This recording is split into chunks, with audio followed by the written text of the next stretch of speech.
हमके ना छोड़ले ना चाहत भोरले या बोरले बला हंगा के दूरा होई छावा रखिया के पूरा पूरा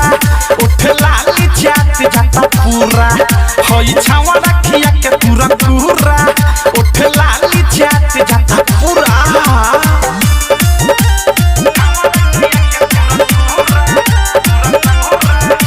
म्यूजिक बाय मंटू मनीष।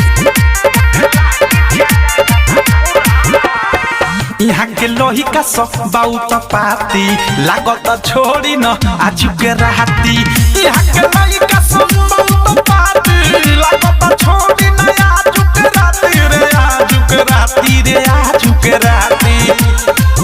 हरे एक नीतीश प्रेमियों देश धीरज बारे बेलूरा होई छावा रखिया के पूरा पूरा उठ लाली जात जाता